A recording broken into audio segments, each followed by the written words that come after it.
سابق وزیراعظم عمران خان اور سابق وزیر خارجہ شاہ محمود قریشی پر سائفر کیس میں 12 دسمبر کو فرد جرم عائد کی جائے گی۔ اڈیالہ جیل میں سائفر کیس کی سماعت سیکرٹ ایکٹ کے تحت قائم خصوصی عدالت کے جج ابوالحسنات ذوالقرنین نے کی۔ اس موقع پر سیکیورٹی کے انتہائی سخت انتظامات کیے گئے تھے اور جوڈیشل میجسٹریٹ کے حکم پر آج میڈیا نمائندوں کو بھی کوریج کے لیے جیل کے اندر جانے کی اجازت دی گئی۔ عدالت نے قرار دیا کہ سائفر کیس میں عمران خان اور شاہ محمود قریشی پر 12 دسمبر کو فرد جرم عائد کی جائے گی۔ عدالت کی جانب سے سابق چیئرمین پی ٹی آئی اور شاہ محمود قریشی کو کیس کی نقول فراہم کر دی گئی ہیں۔ پاکستان تحریک انصاف کے وکلاء کی جانب سے کیس کی نقول فراہم نہ کرنے کی استدعا کی گئی تھی۔ سائفر کیس میں گرفتار سابق وزیراعظم عمران خان کا کہنا ہے کہ سابق army chief general retired Qamar Javed Bajwa نے ڈونلڈ لو کے کہنے پر سب کچھ کیا۔ جنرل ریٹائرڈ باجوہ کو عدالت بلاؤں گا۔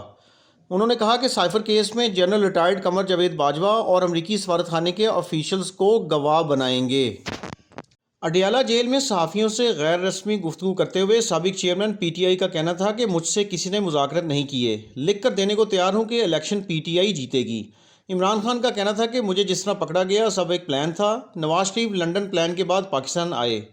جیل میں کسی مشکل میں نہیں ہوں، جیل میں رہنا عبادت سمجھتا ہوں۔ خاور مانیکا کے الزامات پر رد عمل دیتے ہوئے عمران خان کا کہنا تھا کہ میں نے بشرا بی بی کی شکل دیکھی ہی تب تھی جس دن نکاح کیا تھا۔ بچوں کو اپنی والدہ کے خلاف بیان دینے کو کہا جا رہا ہے۔ پاکستان تحریک انصاف کے رہنماؤں کی جانب سے پارٹی چھوڑے جانے سے متعلق سوال پر سابق چیئرمین پی ٹی آئی کا کہنا تھا کہ چند سیاسی رہنماؤں کے پارٹی چھوڑنے پر شکر ادا کرتا ہوں۔ خیال رہے کہ سیکرٹ ایکٹ کے تحت قائم خصوصی عدالت نے سائفر کیس میں عمران خان اور شاہ محمود قریشی پر فرد جرم عائد کرنے کے لیے 12 دسمبر کی تاریخ مقرر کی ہے۔